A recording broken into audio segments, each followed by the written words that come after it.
Hello students, welcome to personal tutor. मैं हूं संयोगिता और हम पढ़ रहे हैं एक्सरसाइज 4.3 बेसिक ज्योमेट्रिकल आइडियाज़। इसमें जो पूरा टॉपिक हमारा है वो है एंगल्स, जिसका इंट्रोडक्शन हम पार्ट 1 में कवर कर चुके हैं। तो अब हम सीधे आ रहे हैं इसके क्वेश्चंस पर। तो स्टार्ट करते हैं with question number 1। Question number 1 में हमें बहुत ही ईजी क्वेश्चन है। Name the angles in the given figure. Naming हम पूरा सीख चुके हैं एंगल्स का, तो बस हमें यहाँ पर सिर्फ और सिर्फ इस फिगर को देखकर इसमें कितने एंगल्स बन रहे हैं उसके अकॉर्डिंग नेमिंग करनी है। तो ये पहले फिगर हम यहाँ ड्रॉ कर लेते हैं।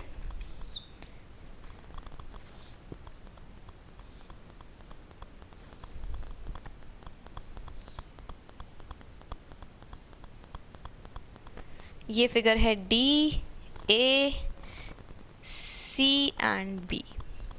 अब यहाँ कितने एंगल्स बन रहे हैं देखेंगे। एक ये दो लाइंस हैं तो ये यहाँ पर ज्वाइन हो रही हैं, तो एक एंगल के बन रहा है, एक इसका वर्टेक्स ये हो गया डी। एक एंगल ए पर बन रहा है, एक एंगल बी पर है और एक एंगल सी पर है। हमने जब इनकी नेमिंग सीखी थी तो हमने देखा था कि भाई दो टाइप से जो है नेमिंग हो सकती है एंगल्स की। या तो आप सिर्फ और सिर्फ वर्टेक्स का नेम लिख दीजिए, जैसे एंगल ए है तो आपने लिख दिया एंगल ए, एंगल ए, ये इसकी नेमिंग हो सकती है। या फिर आप पूरा रेज के साथ में लिखिए, जैसे एंगल ए जो है इसमें ये ए डी और ए बी से मिलकर बन रहा है, तो यहाँ से शुरू करेंगे एंगल डी ए बी, और आप इसे यहाँ से भी शुरू कर सकते हैं एंगल बी ए डी। तो हम इसे एंगल डी ए बी लिख रहे हैं।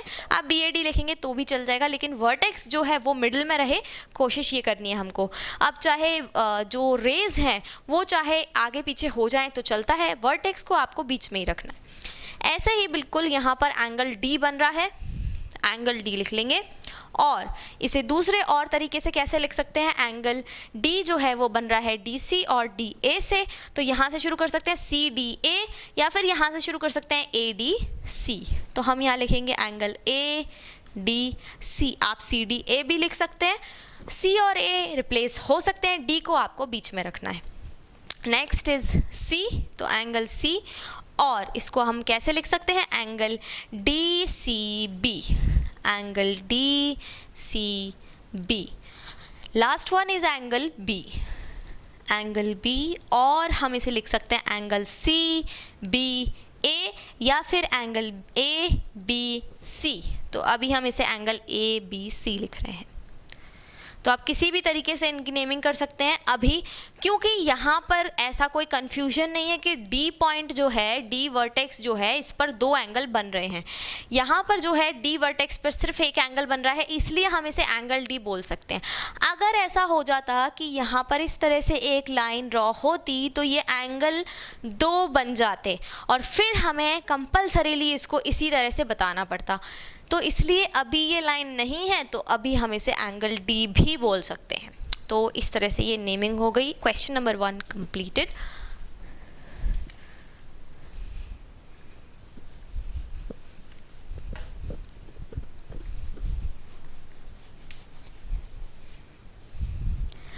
अब हम आएंगे क्वेश्चन नंबर 2 पर। क्वेश्चन नंबर 2, क्वेश्चन नंबर 2 में हमें एक और डायग्राम दिया हुआ है। In the given diagram name the point or points। Diagram पहले ड्रॉ कर लेते हैं, साइड में डायग्राम ड्रॉ करेंगे। यहाँ पर एक पॉइंट है O से काफ़ी सारे एंगल्स देख रहे हैं यहाँ पर हम।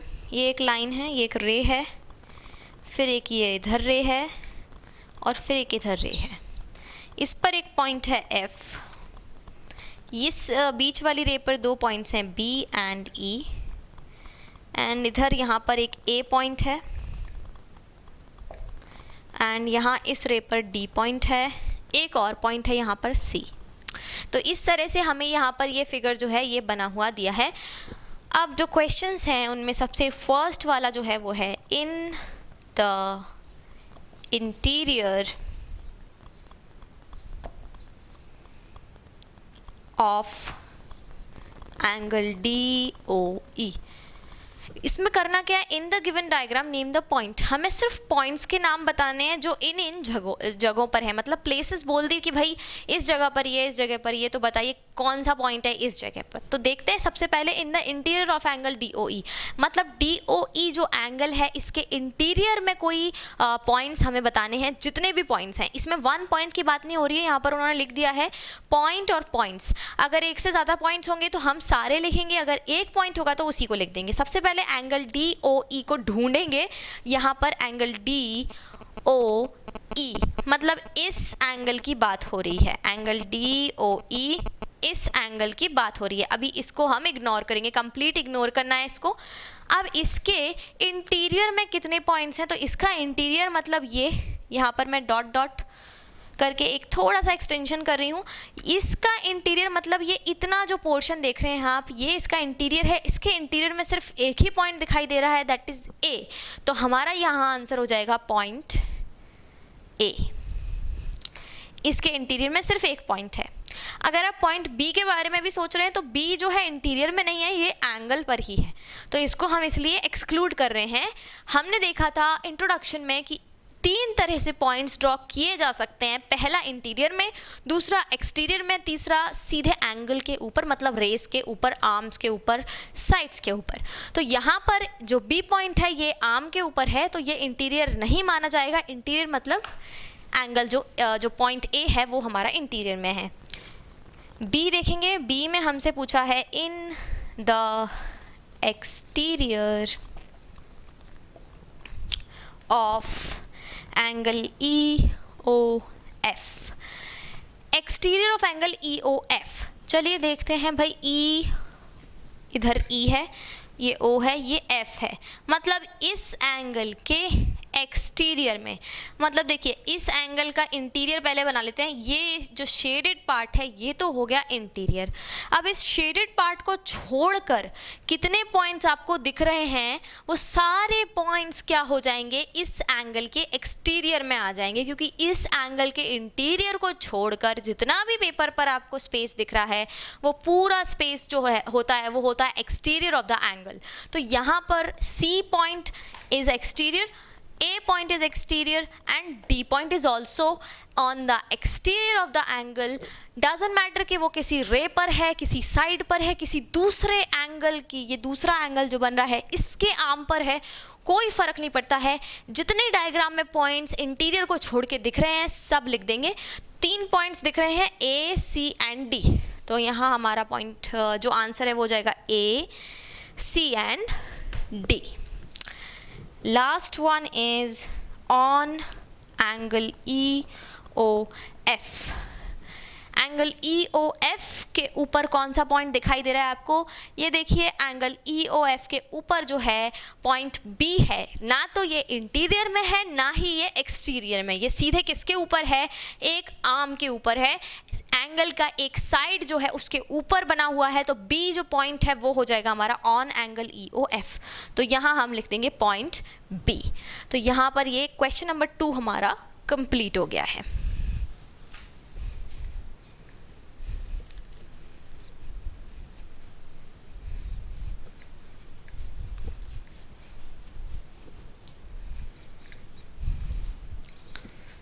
आएंगे लास्ट क्वेश्चन पर इस एक्सरसाइज के, क्वेश्चन नंबर 3। क्वेश्चन नंबर 3 में हमें रफ डायग्राम्स बनाने हैं दो एंगल्स के, दैट दे हैव कुछ कंडीशंस हैं। ए वाली कंडीशन देख लेते हैं, 1 पॉइंट इन कॉमन, मतलब एक दो एंगल्स ड्रॉ करने हैं, इस तरह से होने चाहिए दोनों एंगल्स के, उन दोनों के बीच में एक पॉइंट जो है वो कॉमन हो। तो पहले दो एंगल्स बना लेते हैं।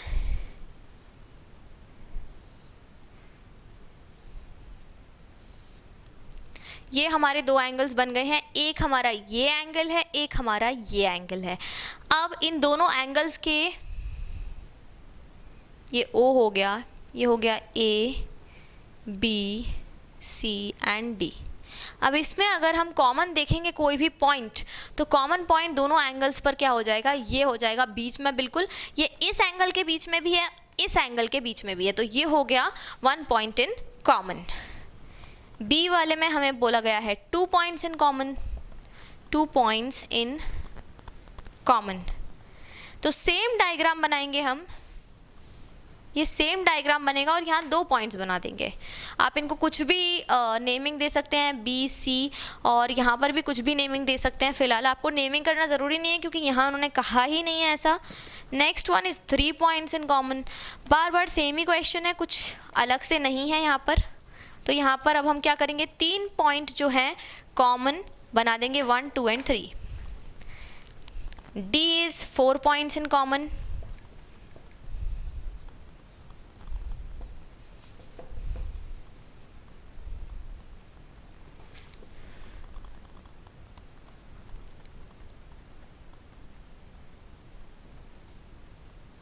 One, 2, 3, 4, and the last one E is 1 ray in common। अब यहाँ पर हमें एक रे कॉमन बनानी है एंगल्स में। तो एक रे कैसे कॉमन बनेगी कि आप एक ही रे पे 2 एंगल्स ड्रॉ कर दीजिए। तो ये जो रे है एक कॉमन बन जाएगी यहाँ पर, ये ए बी एंड सी। ये ए बी जो है ये हो गई कॉमन, क्योंकि ये जो एंगल ए ओ बी है और एंगल बी ओ सी है वो ओ बी पर है। ओ बी जो है रे है वो हमारी कॉमन रे हो गई। तो इस तरह से ये कॉमन हो गया। अच्छा, यहाँ हमने ये इंटीरियर में बनाए हैं, आप चाहें तो एंगल के ऊपर भी कॉमन पॉइंट्स बना सकते हैं। जैसे ये हमने यहाँ पर इस तरह से सेम रे के साथ में बनाया ए बी एंड सी। अब आपको यहाँ पर बनाना है कॉमन पॉइंट्स। तो आप ऐसे, ये 1 पॉइंट कॉमन हो गया, ये 2 पॉइंट कॉमन हो गए, ये 3 पॉइंट कॉमन हो गए। जो भी रे कॉमन है उसी पर आप पॉइंट्स ड्रॉ कर सकते हैं। ये 4 पॉइंट इन कॉमन हो गए और एक ये रे कॉमन हो गई। मतलब ये एक ही डायग्राम में आपको ये सारी कंडीशंस मिल रही हैं। तो आप इस तरह से भी ड्रॉ कर सकते हैं कि भाई 1 point in common, 2 point in common, 3 point, then 4 point, then final diagram is this 1 ray in common. तो ये इस तरह से हमारा था क्वेश्चन नंबर 3 जो कि कंप्लीट हो चुका है। आई होप आपको ये एक्सरसाइज खत्म हो रही है। आई होप कि आपको समझ में आई होगी। और अगर कोई भी डाउट्स है, क्वेरीज हैं, तो उन्हें कमेंट्स में ज़रूर पोस्ट कीजिए। मिलते हैं नेक्स्ट वीडियो में कुछ नए कॉन्सेप्ट्स के साथ। तब तक के लिए thank you and good bye.